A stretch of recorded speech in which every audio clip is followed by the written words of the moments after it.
If you guys want to learn how to start your own online hair business, keep watching.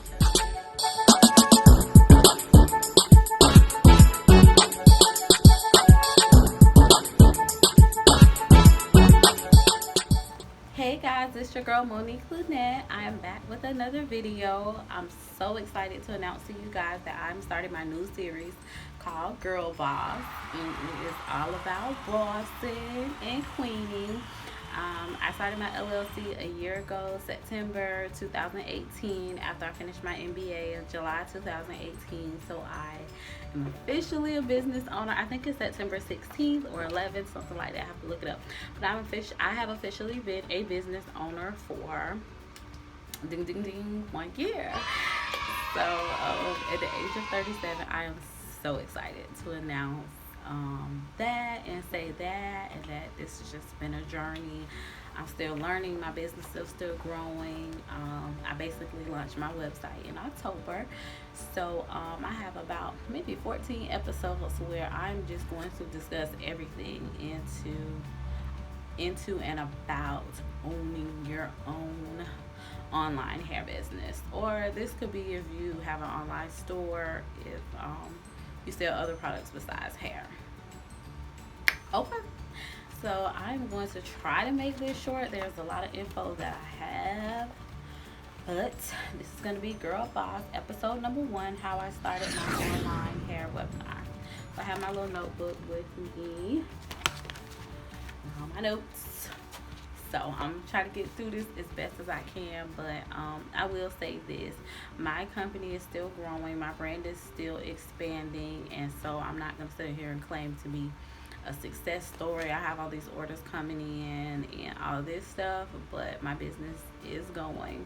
I do get probably about 2 or 3 orders a week. I started my business officially October. I launched my website in 2018, so there are just a lot of little tips and tricks I want to give, a lot of more things I know I should be doing and improving on with my business, and one of this is just getting the brand out there, getting my name out there, and letting you guys see who is behind morelavishhair.com. Morelavishhair.com. Sorry. So I started off with my MBA, and I finished in July 2018. I have a master's in business administration and a concentration in management. I tell you guys that because while I was studying for my MBA, I came to me and was like, why don't you own your own? Like, why don't you want to, have something for yourself and leave a legacy for me and my boys? So while I was taking my MBA, I was researching, trying to find, okay, what business that I want to do. They say you have to be passionate about it. You never work a day in your life if you're passionate about what you do. And on my downtime, all I would do was watch YouTube tutorials. I do my own hair. I do like what is my hobby, and my hobby was hair tutorials and just doing my own hair and learning different techniques and learning ways to manage my natural hair, to put my weave in, to do things like that. So once it finally came to me, oh my God, Monique, own your own hair business. So that's how I'm here. So as I was taking my classes, I was researching and finding different ways to launch my business or research more into the online hair industry and hair industry as a whole. So once I finished in July, I invested in a webinar with Amanda Jelena. I believe it was actually July or June. It was probably like my last week of school. And I remember taking it on a Sunday, paying $25 and being so excited, sitting there with my notebook that I had went and purchased from the Dollar Tree, and it was pink. And I'll show you guys in another video. It's called Dream. It said Dream Big, and I was like, this is how my story is going to start with this Dollar Tree notebook, this $25 webinar. I'm going to make this happen, because I tell myself all the time, I cannot make this happen, but I know all things can happen through God. He lets all things happen for our good. So I don't have the strength to do this, but I know me and Jesus, me and God, we got this. So if he put it on my heart to do it, then he's going to let this be successful. And so that's what keeps me going and motivates me not to quit. So I invested in her webinar. Her webinar showed you how to find a vendor, how to make your own online website, like gave us the basic 5 pages, how to look up your trademark, how to find your name, how to do packaging, how to do all this stuff. It was a very good investment for $25. Her name is Amani Jelena, and she's on YouTube, and I love her, and she's just awesome. I took her class, I took all my notes, and I went ahead and started my LLC.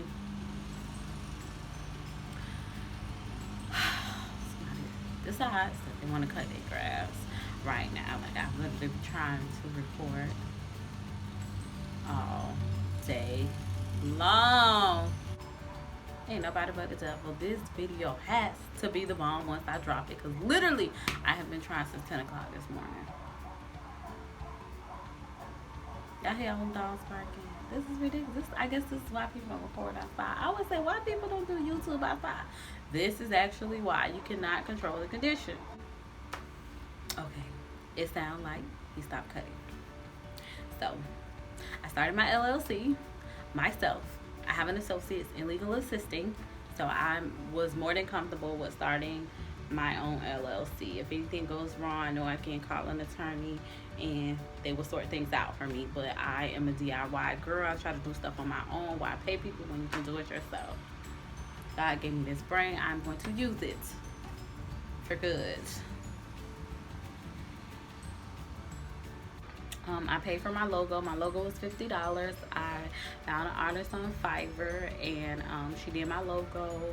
I did go back and forth about it because I wasn't too sure about what I wanted, and I didn't want to be like everybody else. That was a process, maybe like 2 weeks. It shouldn't take that long, but mine did, because I wanted to just make sure that I was comfortable with everything. I brought my domain for like $9.99 on GoDaddy.com. So from that point, I went looking on Alibaba.com. I'm looking down because I have all my notes here. It's my little book that I brought. Put my sticker. I try to put my sticker on everything, because you never know. Sometimes you sit down writing, and people like your hair and they want to know where you got it from. So it's easy to start. It's a conversation starter. Put it that way. So I went to Alibaba, started looking for vendors, and then I downloaded the WhatsApp app, WhatsApp app, to communicate with the vendors, because a lot of them like to communicate on there instead of Alibaba, and it's faster for you and easier for you. So that's one thing you want to do as well.